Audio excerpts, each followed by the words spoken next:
Good evening, everyone. Thank you for joining us for our GIS webinar this evening. My name is Aubrey Mollinedo. I am the Trenton Mercer County Vicinity Clean Water Action Water Justice Coordinator. With us tonight, we have John Hasse from Rowan University, who is going to be with us for the presentation. And in Fred Stein's place, we have Byron Riggins from the Delaware Riverkeeper Network, assisting us this evening with questions. And so thank you again for joining us and taking the time out for your busy schedule. A little bit of housekeeping rules. Everyone that registered here this evening will get a YouTube link from us in the next upcoming week. And you can view this webinar at your leisure at a later date.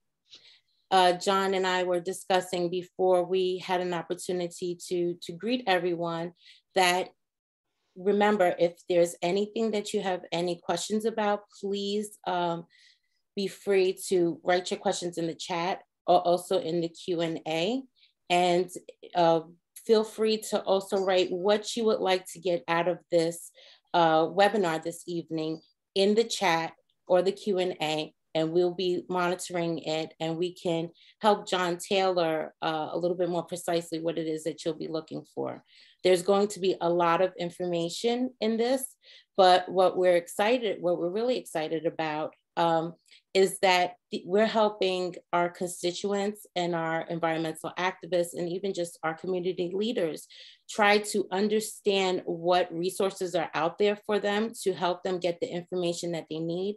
And what we're doing is we're building on, building a toolbox so that you can have advocacy and research skills on hand at your disposal. And the good thing about having a link later on is if something went too fast or if you missed something, you could just rewind it at your leisure and look at it again. So without further ado, I'm going to present to you again, John Hasse from Rowan University, so he could begin his presentation. Again, thanks, John. Well, thank you. It's really wonderful to be here. Can everybody hear me okay?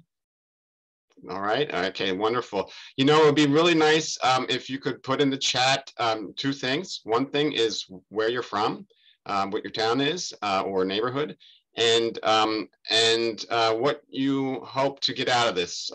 Maybe just a phrase or so of just what you would like to take home with from this presentation. I'm going to be talking for about 45 minutes. It'll sound like a lot. I'm going to give you a lot of visuals and information, and just go along for the ride, because it is too much. It's overwhelming.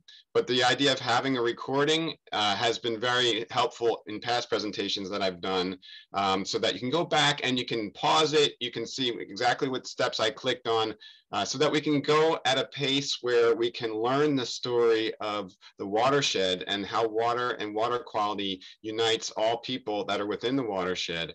And that's really going to be my theme, is telling the story of the Assunpink Creek watershed and how that is really a way of thinking about our environment that we don't often think about. We think about towns and neighborhoods, but we don't necessarily think about water. And water is something that unites all of us in many ways. It's the essence of life, and I think it's also the essence of society as well. If we have a clean or healthy water, we're going to have healthier society. So that's kind of the theme that I'm going to take.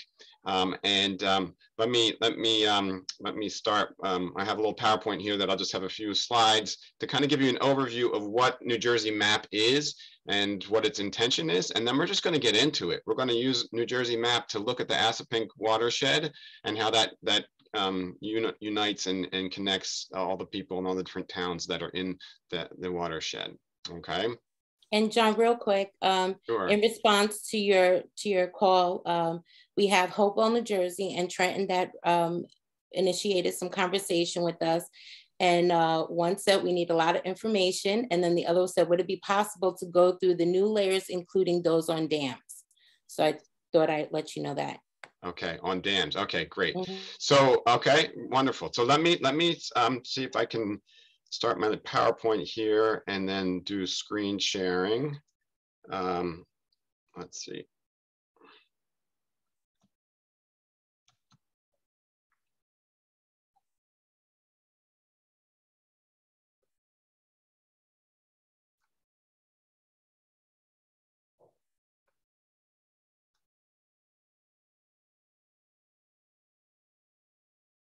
Okay, I think this is it. All right, share. So hopefully you can see my my PowerPoint. Is that good? You can see it there? Okay, wonderful. So let me advance here. Okay, so we put together in Rowan University a mapping system that helps us to provide environmental information to the whole state of New Jersey. And we have created this mapping system so that it is useful in a live setting, at a meeting, in a living room, maybe at a planning board meeting or a community organizational meeting.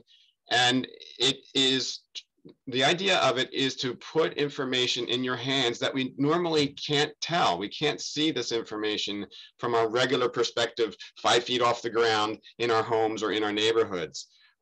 We have a vast amount of information that New Jersey has collected, and there's many different ways of looking at it, but it's not so easy to have this digital mapping data be useful for the everyday common person. And so what we hope to do with the New Jersey Map project is to make this data be relatable and understandable and useful for this project. So let me advance here. Okay, so, you know, I like to put this in a bigger perspective. I just read a book called Sapiens by Yuval Harari, and it talks about the evolution of humanity going back in time. It's a really fascinating read.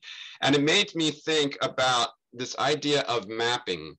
You know, we invented writing 5,000 years ago. But when we think about cave paintings, they're 30,000 years old, 40,000 years old, and they really are a depiction of our environment. They are the first maps, what's going on in the world around us.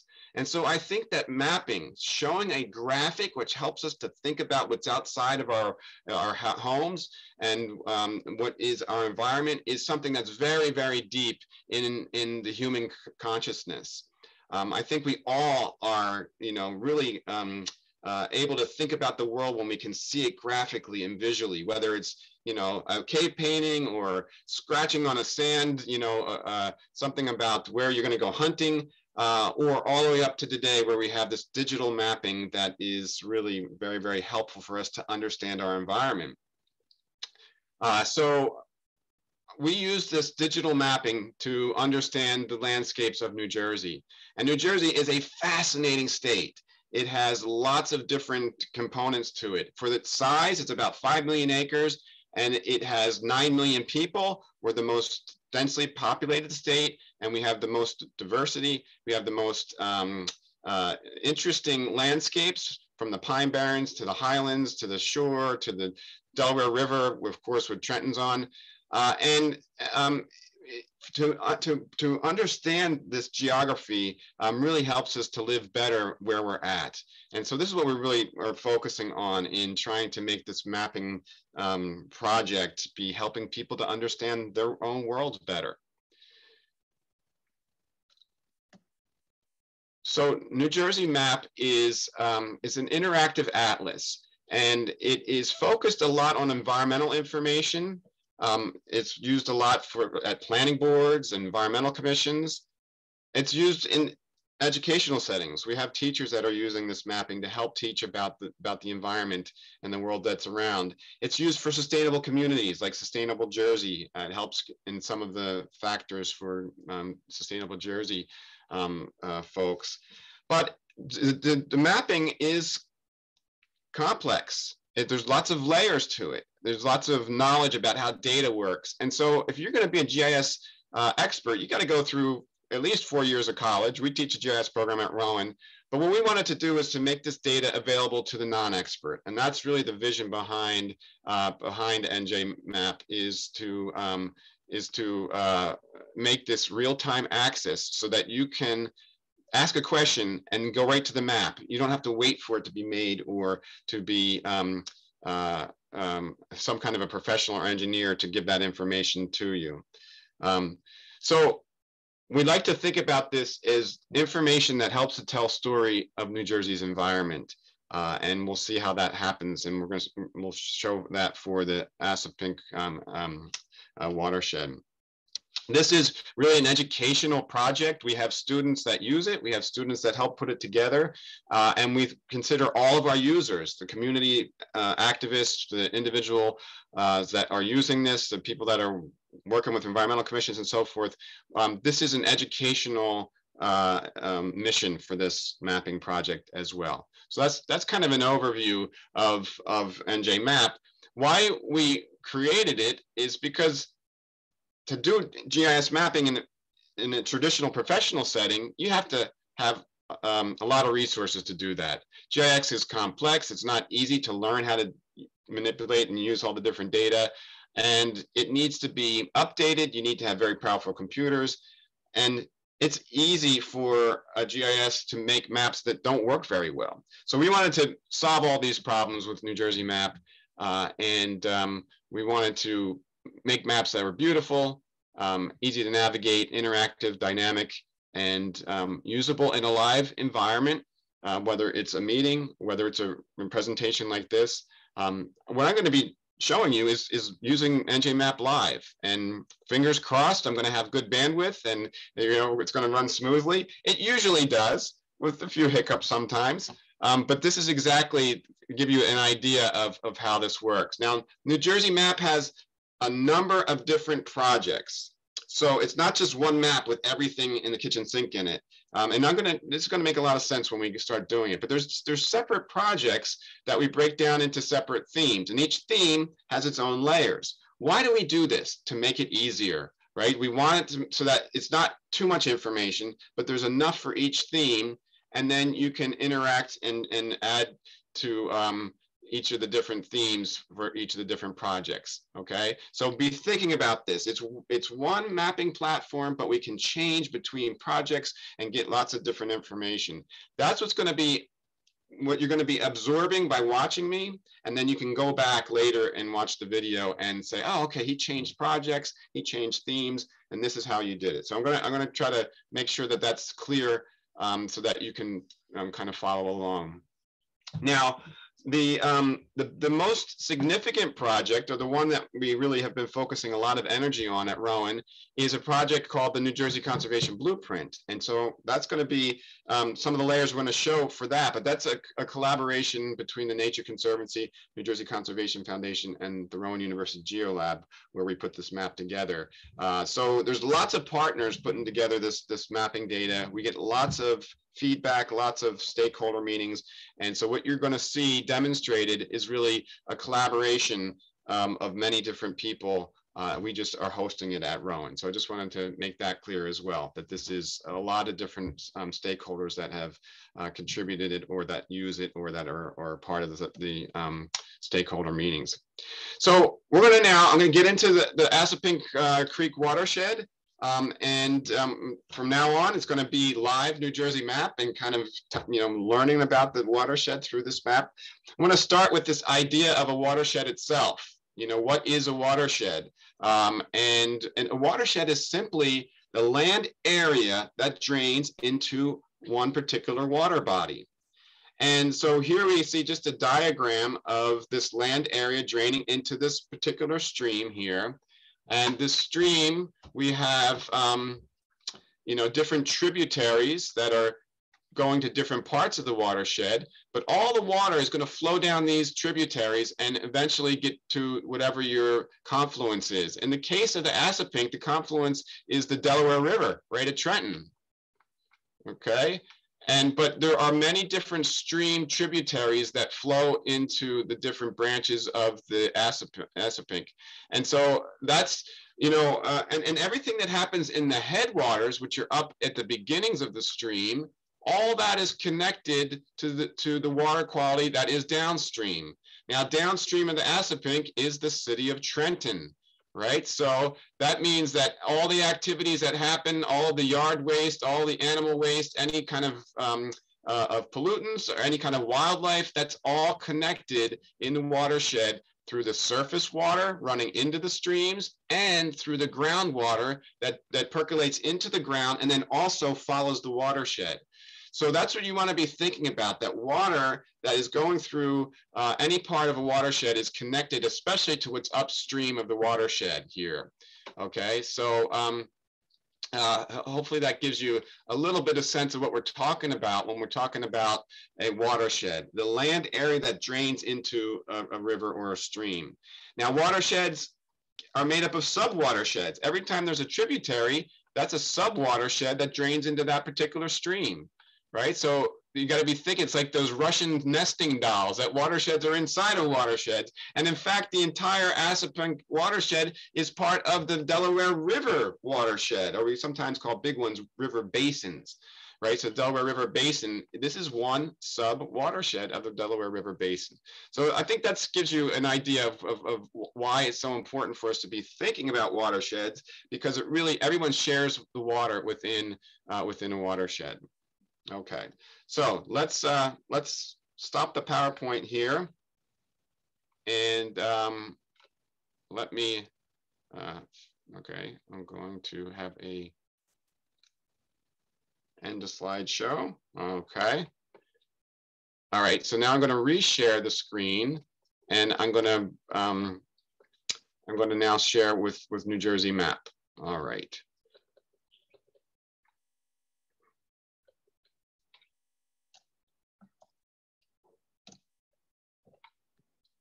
John, I like when we were discussing earlier, you had mentioned that the watersheds actually draw people and communities together. You find out what's up at the top, and you know, it shows you who along the watershed is actually a part of our, you know, our tributaries, our you know, our pathways, and how we affect one another, which is part of our programming, the up and the downstream. What happens upstream negatively impacts those of us that are in the city of Trenton. So I thank you for pointing that out in the yes. presentation. Yeah, thank you for reminding me to talk about that, because it really is true. And it's, you know, it connects in all capacities, right? Because it's not just the water quality and the pollutants coming down. In a way, there's also the connection of the fact that the environment is available to all people within this watershed, that they're connected. So it's a way of thinking about how people that may not interact very much really are interacting without knowing it. They're interacting with their water quality, with their environmental quality, and getting to know your watershed is a way of getting to know your neighbors and in neighboring towns, and understanding, wow, you know, you might be connected in ways that you didn't think of. You might want to explore, it might challenge you to explore, whether you're coming from the suburbs in the headwaters and wanting to explore the confluence down in Trenton. Like that could be, there's an environmental center up in Warren County where it's run by, it's called Genesis Farm. And the woman that runs that there is Miriam McGillis. She has conceived of watershed pilgrimages, that you start at the headwaters and you actually travel and you see the stream in different places, and you make a pilgrimage to the confluence with the Delaware River. So that's kind of making it into a more of a ritualistic way of it, but that's a wonderful idea of how that is connected. So let me start sharing the screen here, okay, here we go. Okay, so hopefully you can see the homepage here of New Jersey Map. The URL is njmap2.com. The reason for 2 is because njmap.com is being held by somebody trying to make lots of money, and we're not going to pay for it. So, you know, this is actually our second version of NJMap, and so it's our little quirk here. But njmap2.com, and there's lots of information here. There's lots of different things that you can get on the web page. I'm going to jump right to the maps. And so you can jump right to the maps by going to the map menu here. Now you see that there are these different things in the menu. Each one of these is a different theme And each of the main headings is a project. So I mentioned the Conservation Blueprint Project. That's right here. And it consists of 1, 2, 3, 4, 5 themes. Each theme is a separate set of maps that has a purpose behind it. And they each are trying to curate the information that might be needed. Now, the Conservation Blueprint is really geared towards the conservation community, like open space, wildlife habitat, farmland preservation. And it's really wonderful to be working with the people that have been involved with that. And so much more is happening than anybody might know if you weren't involved with this. But the Conservation Blueprint, we're going to look at some of those layers because they're applicable to our project. But then we have other themes and other projects. I'm going to start with a land resource theme here because it's a good one for orienting the watershed itself. So I'm going to click on land resources here, and it's going to bring up the New Jersey map interface. And so we can see it here, and I'm using my mouse wheel, or I can use the plus minus buttons here to zoom in or zoom out. I'm using my mouse wheel, and if you just click, you can move around by clicking and dragging. Now, this is showing New Jersey's physiographic provinces. These are different physical regions of New Jersey. The coastal plain is sandy and not a lot of hills. The Piedmont is more hilly and more rocks. Highlands is more mountainous, and then Ridge and Valley. These are geologic provinces.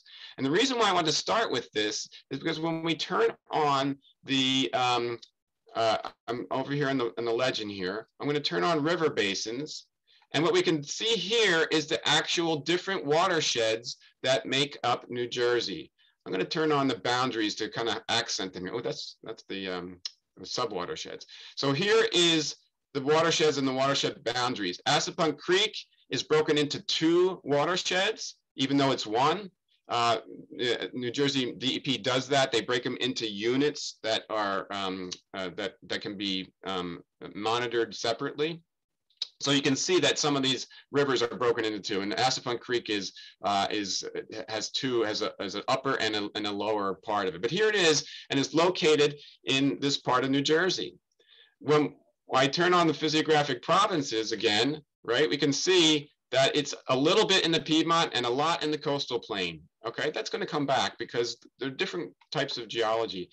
Now, if we look at it here, we can see that there are sub-watersheds. Those different tributaries I was telling you about, they each have their own little mini watershed.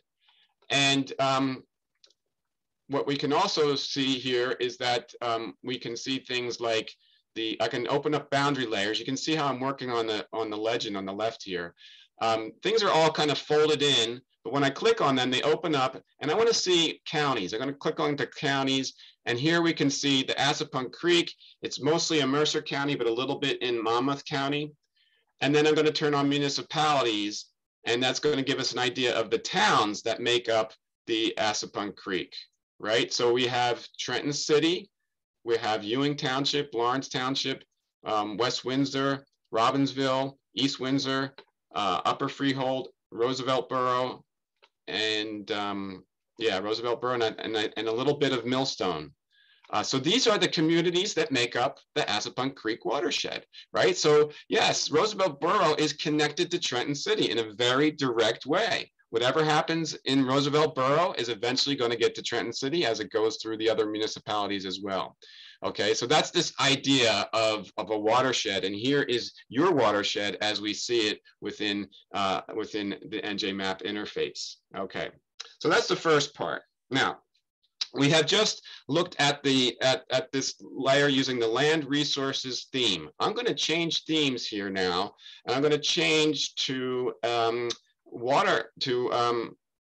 stormwater theme. It's under development, but this is how we change. Now, you'll notice when I click on a new theme, the map stays in the same location, but different data is brought up. So we're still in the same location, but now I have something that is showing different information. This is called stormwater management theme. I'm going to turn off some of the layers to give you a sense of what's going on here. But first we have the rivers themselves, the New Jersey hydrology. I'm going to turn back on the boundary layers to show municipalities. Okay, so now here we are, Trenton City, Lawrence Township, West Windsor, going all the way up to Roosevelt Borough. And we can see this, the streams that are the different branches of the Assapequa Creek. Now, if I turn on the layer which came on by default, this is the FEMA flood maps. This is the mapping layer that is showing where flooding is likely to occur, especially when there are more larger events. What we can see is that there are some very significant flood areas that are in the Assapequa Creek. Although Trenton City itself, the flood zone is pretty minimal. It's actually not as large of area as it is going upstream. If you go upstream in towards the headwaters, especially around the area where Route 1 and the 295 intersect there near the, it's near the mall, right?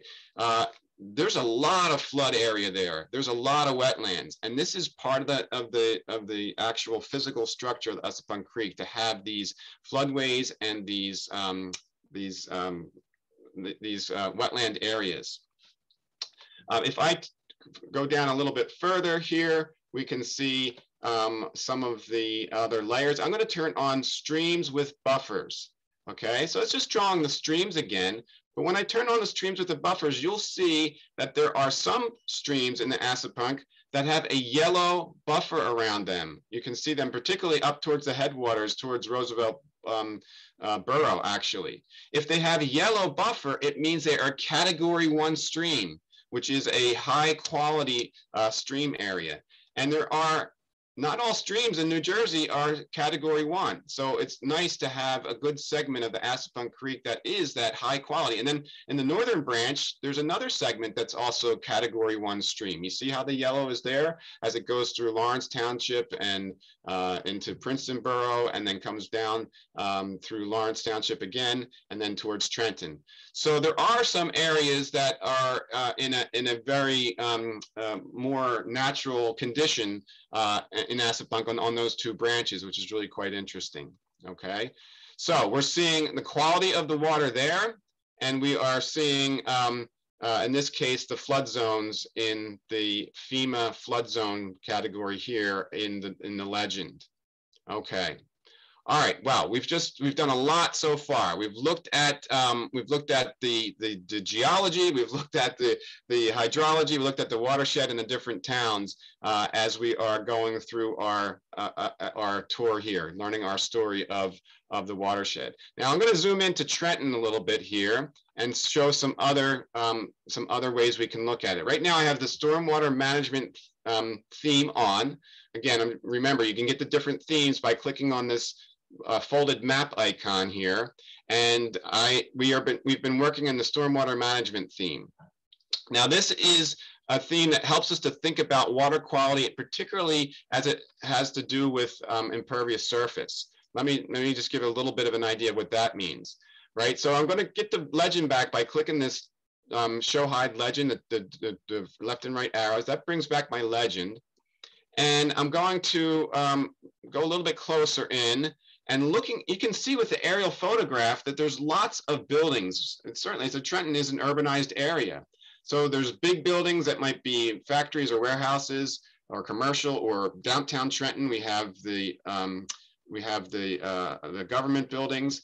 And we can see that there is quite a bit of development in Trenton. Now, if I turn on the impervious footprint layer, right, it's going to draw everything that is impervious to water percolating into the ground: concrete, buildings, sidewalks, roadways. It's going to show you them. And what we see here is there is a lot of impervious surface in an urbanized area. That's not unusual. That's typical for an urbanized area. There's lots of parking lots, lots of buildings. And so you can kind of see it here as I'm toggling, I'm turning the layer on and off to see that impervious surface. Now, if I have the municipality turned on, which I do under boundary layers here, and I click anywhere in that municipality, it's going to give me a summary of how much impervious surface there is. It has a total of 5,273 acres, and the total number of impervious surface acres is 3,268. Okay, so it's 62% impervious.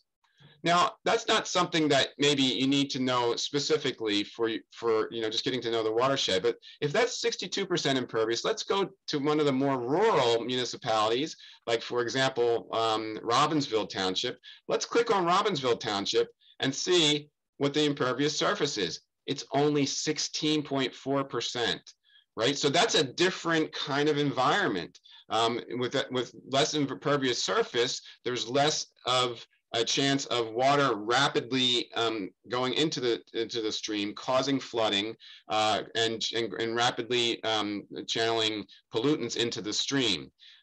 It's not any better or any worse. It's just that there's less impervious surface per square mile in Robbinsville. So it's going to be a different hydrological relationship to the stream than it is in a more urbanized area. Okay, let's look at one.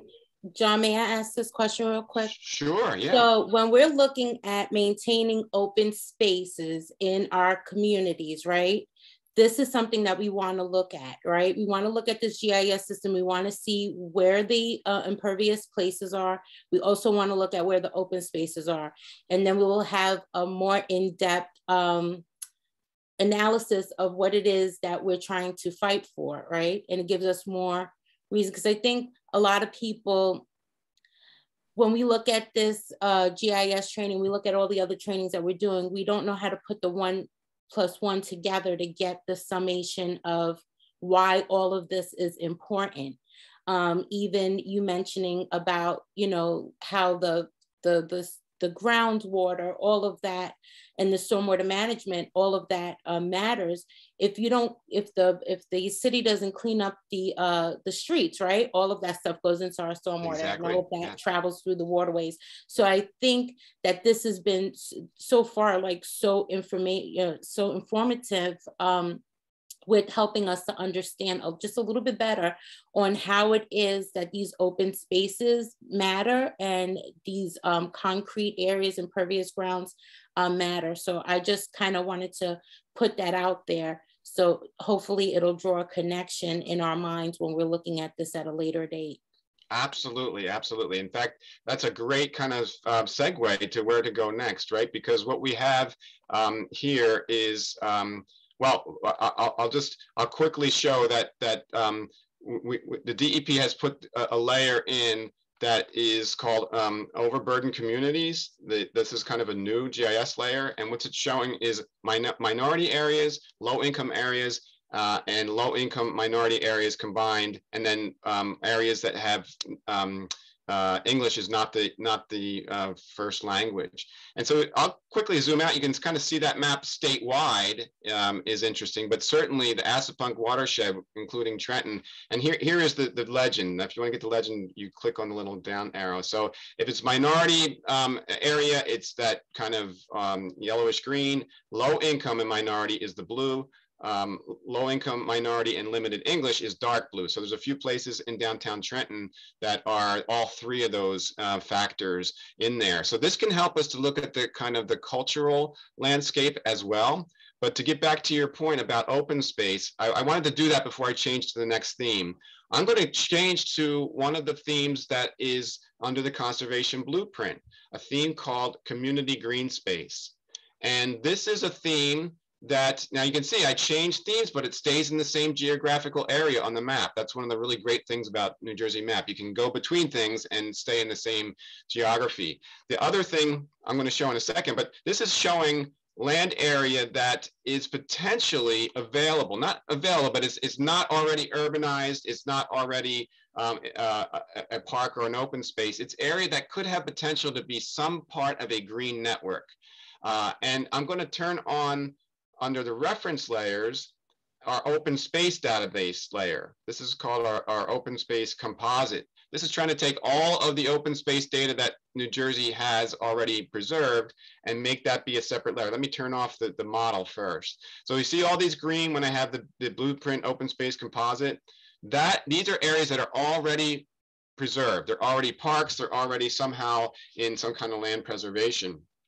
And what the model does for the community green spaces shows where other potential land areas might be that could be potentially added to or used for or can be taken in consideration. They might be vacant lots. They might be grass areas of an industrial building. They might be a cemetery. All together, they make a green network. And the coloring in our model is showing which ones have more value as far as them providing some ecosystem services, some flooding control, some habitat. And so if it's blue, that's pretty high priority. So we can see in our model here, I'm going to turn off existing open space. They're already preserved. You know, maybe I can make that flash, that you can open up and say flash, and it's going to flash on the already preserved open space is flashing now. Okay, that's one way of helping to distinguish between areas that are one kind of a feature on the map and another. You can turn the flash feature on a particular layer. Another thing that is just part of this here is on all the maps under the boundary layer, you can open it up and it will show municipal boundaries. We already did that before, and counties. But there's another really powerful thing that this does. This is one of the most powerful parts of the New Jersey Map project. We can turn on parcels, right? And it's going to show all the property parcels.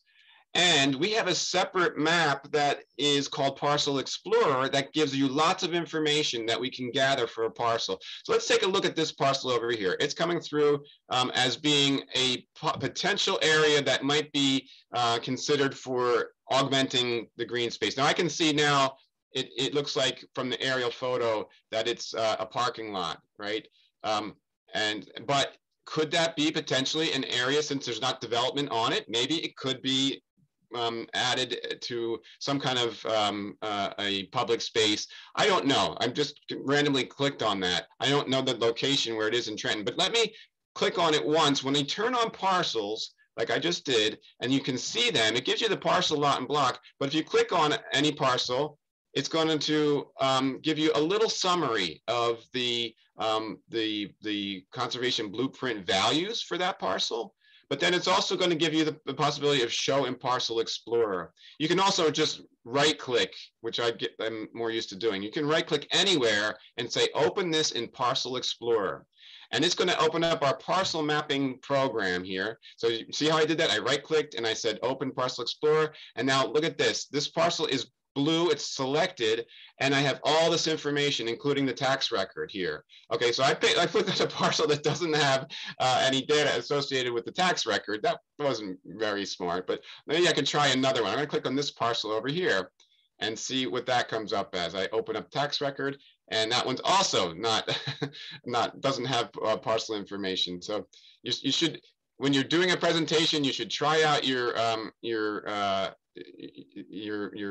things ahead of time. Well, for some reason, these parcels are coming through as no data. I don't know if that's a New Jersey map problem or what. Sometimes, yeah, there's something going on here. Normally, you would see the owner information. You would see lots of information in that tax record that is just coming through, the location, who it's owned by, the address, and so forth.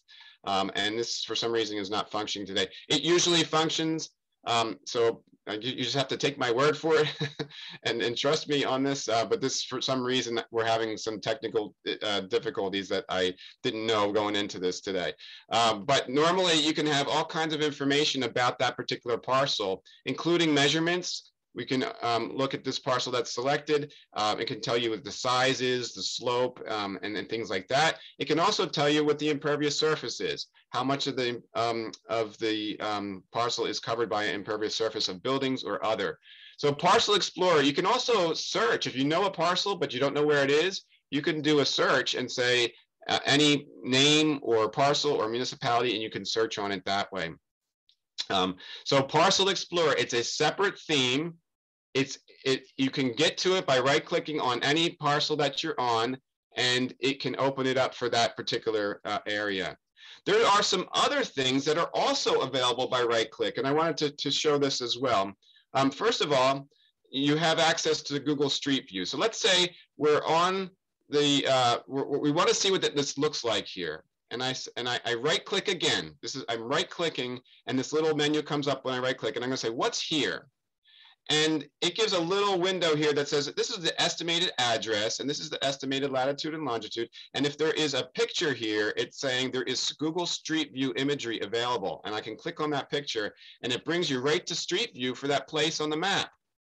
This is a great way of visualizing what you're looking at on a map, right? So I can do that for Trenton. I can come out and I can go up to, to Lawrence Township or someplace else, and I can say, well, it's got to be near a road, of course, because Street View only is where there are roads. But I can look at Street View here and see a different part of the watershed, what it actually looks like. A very powerful way of getting to know your watersheds outside of your neighborhood or any place by doing this. So that's very powerful. Another thing that you can do with right click, I love right click on this map. You can right click and you can open up Zillow. You want to see housing prices. You can open up Google Earth, which is just awesome because Google Earth will zoom into that place and it will give you a three-dimensional view of that, which can be really very cool and very helpful. Now, this is not New Jersey Map, but you're linking to it from New Jersey Map at that location where you right click. So we like to connect things in New Jersey Map. This is taking a little bit too long, so maybe I'll have to bail on this. But finally, the thing that I want you to right click on is this idea. I'm going to go back to Trenton because I know I'm going to have some good examples of this. I'm going to, the flashing is a little bit distracting here. Let's go to Trenton here and let's say we want to know if there are, say, some particular areas where there might be a contaminated site. If I'm at the Zoom or the neighborhood that I want to be at, we don't have the contaminated sites right now on the NJ Map layers, but we make it so that you can actually get to it from New Jersey GeoWeb, which is the state web mapping site. Now I can right click and say open New Jersey GeoWeb for that particular spot.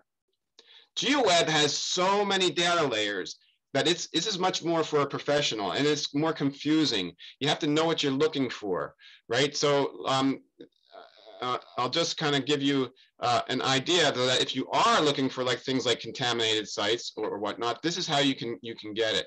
You can come on here and you can say, for example, I think it's sites and facilities. We turn on that and we have different possible things like we have, we'll do some gas stations and groundwater contamination and known contaminated sites. And those known contaminated sites will come up as little stars. The little stars you can click on and it will tell you exactly what that site is and what the pollutant is and what the file number is. So if you're looking at your neighborhood and you're trying to figure out where the different contaminated sites are, right click and go to GeoWeb. And you got to be a little bit more sophisticated, but it's there. The tool's there. The information's there for you. We can also look at, for example, endangered species habitat by going to landscape. The landscape project's very, very cool. And we can look at, for example, this particular area here. I'm going to just click on it, and it's going to tell me what species are in that area that you click on. So that's GeoWeb. That's the state of New Jersey. That's very powerful. That's more for the professional, but you guys have access to it by right-clicking on it. So I'm going to go back to New Jersey Map and kind of see what I haven't touched on here. I haven't looked at the chats yet. If there's more questions or John, chats. Yeah, I actually have a quick question.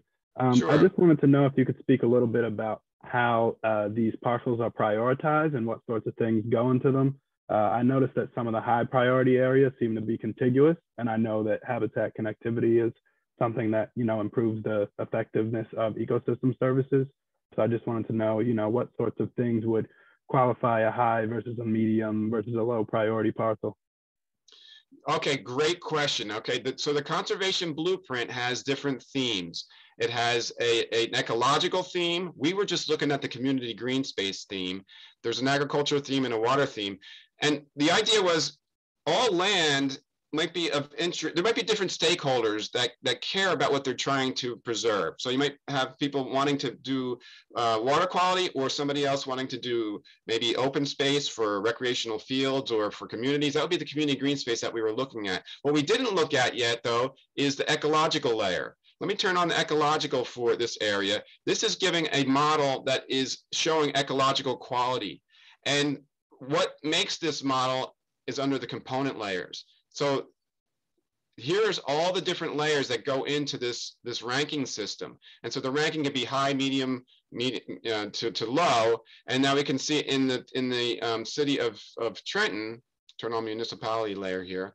In the city of Trenton, here are some natural areas that have ecological qualities, and they are made up of all these component layers: endangered habitat, water quality, climate resilience, the change layers, forest core areas. Each one of these has component layers that are available there, right? So you can turn all those on and see what the different components are that make up that model. The one that we were looking at, the community green space, that model has to do with really where are existing schools, where are existing trails, where are existing open spaces, and how do we connect them with vacant parcels, right? It's not so much the ecology, although there's some water quality in there, there's some flooding in there. This has a different set of component layers, right? This has flood, it has green infrastructure, preserved and urbanized landmass, and potential land use for open space. So different models that are trying to accomplish different priorities in the land area. Most of these models under the heading here, you can see there's a little information here. It tells you about how it was put together, and there's more information about you know, how the model works that you can find in these info buttons here. Okay, so yeah. Really makes it a powerful tool, and you know, community leaders can really look for things that specifically speak to their mission. We have a Tony who has a question from the audience that says, are you aware of any kind of this mapping existing for Pennsylvania? So Pennsylvania, or a tool similar? Yeah, no, this I'm pretty sure we've done a lot of kind of searching, and there are other maps that do great things. California has some great mapping. New Jersey is really blessed that we have so many people and so many problems that need to be solved that we have to put a lot of resources into creating data statewide. Other states like Pennsylvania are huge, and they do have some great mapping. Penn State University has some good mapping, but there's not anything that does what we're doing in the same exact way.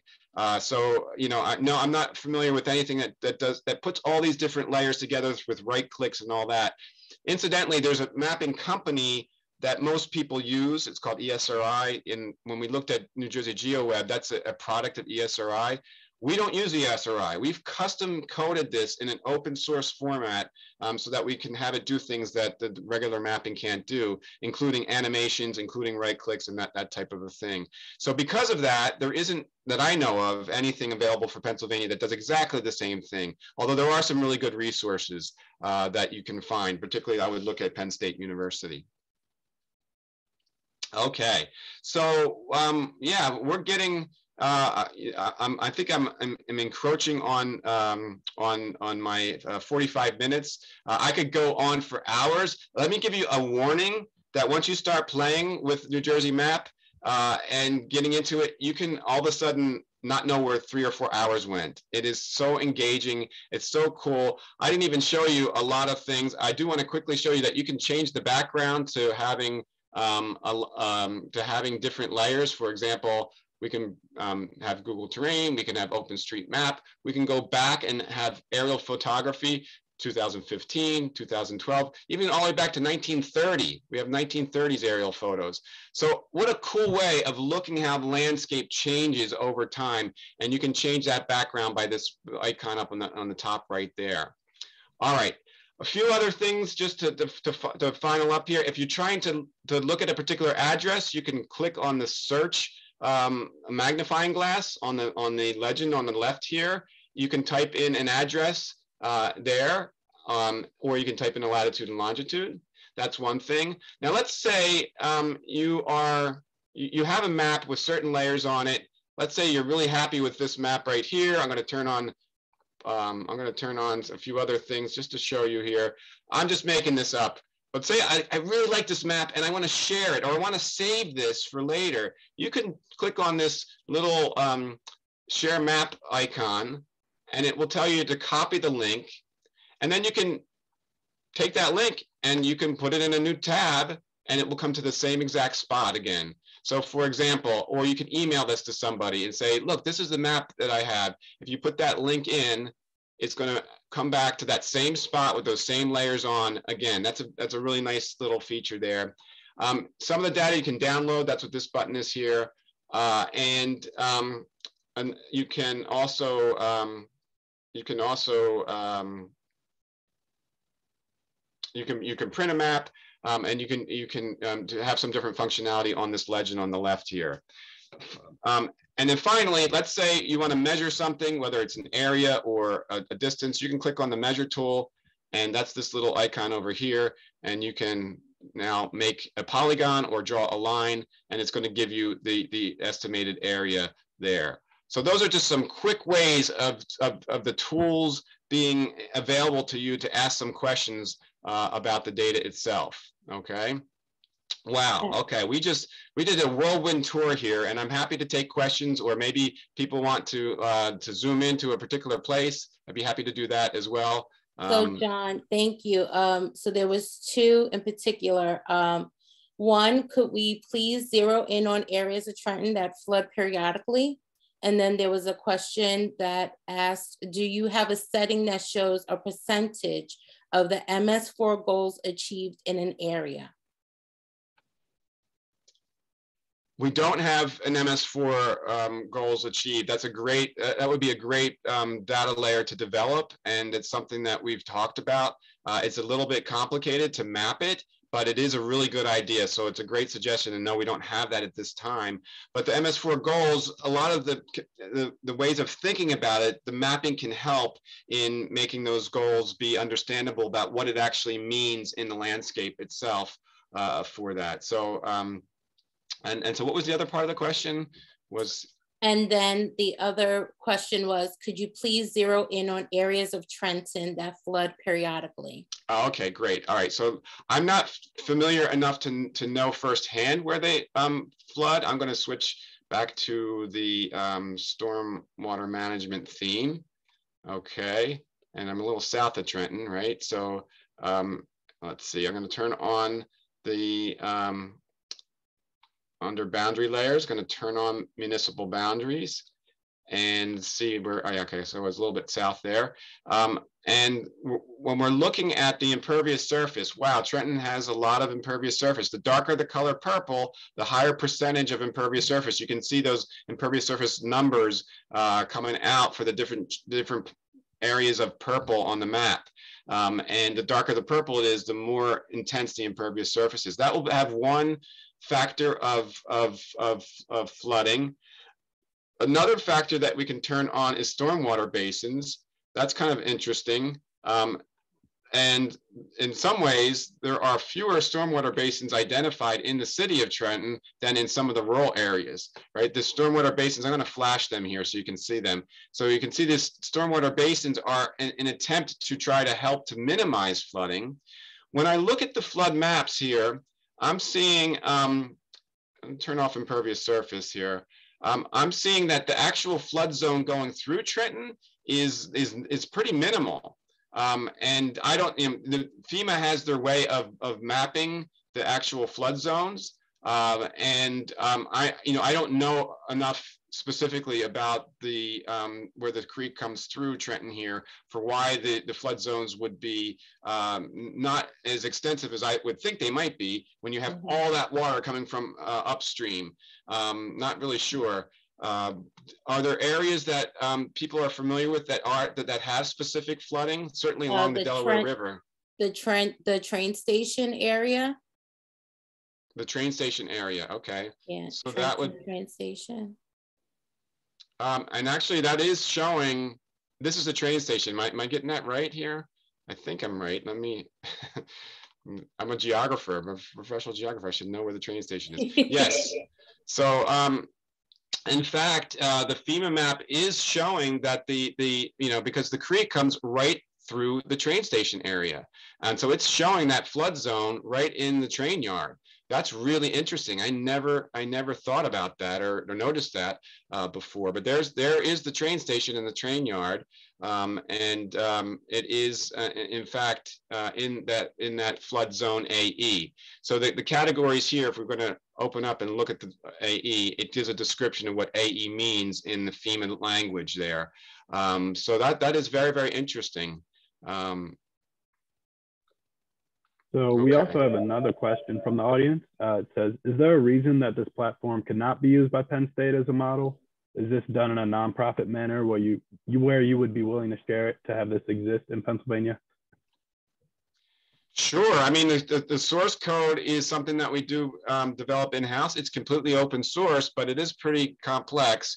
So you'd have to have somebody that really knows how to code this to be able to decipher it. The big issue is not that we wouldn't be very happy to share it, is that the data itself, we have lots of rich data resources that we've brought into this that have been already created by New Jersey. We bring in as many different data sources as we can. The data doesn't exist statewide for many other states. They might have it for a city or a metropolitan region, but not necessarily for the whole state, whereas New Jersey does have statewide data that we can take advantage of. We make some of our own data, but most of it we actually incorporate data that is from other sources, and that's really the issue. But we'd be happy to share the code. It is open source. John, one of our participants asked, can you show us how to delineate a watershed and save it to your own file for later use or for publishing in a report? Okay, so the watersheds themselves, they are, the nomenclature is hydrologic unit code, HUC, 11 or 14 is the subwatersheds. So I'm going to turn on just a blank background so you can kind of see what's going on here. And I'm going to turn off the flood areas, okay? And the stormwater basins, let's turn that off here, okay?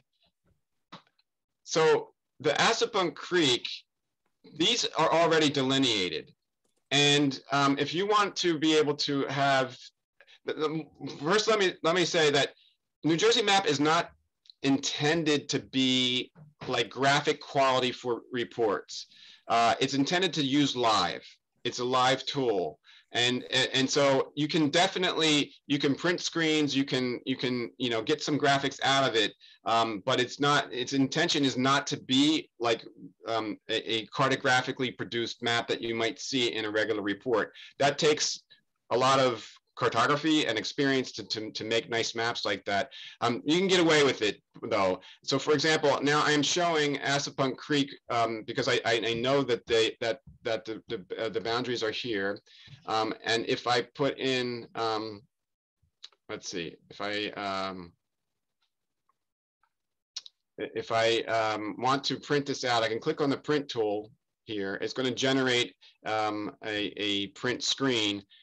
And you can use that, either save as a PDF or you can use that graphic as it is. That's one way of doing it. You know what I wind up doing most of the time though, is just taking a screen capture. If I have the screen how I would like it, then you can just essentially use the clip tool in PC, or you can take a screen snapshot in a Mac. And you can get a pretty good quality screen rendering for putting into a report or for communicating that way. But as I mentioned, it really is designed to be a tool that you use live, and the graphics are oriented towards that versus a printed or copied. You can certainly take screen snapshots and put it in PowerPoints or in reports. I have done that many times, but it's limited in that respect. John, thank you very, very much. This has been extremely helpful and very cool presentation.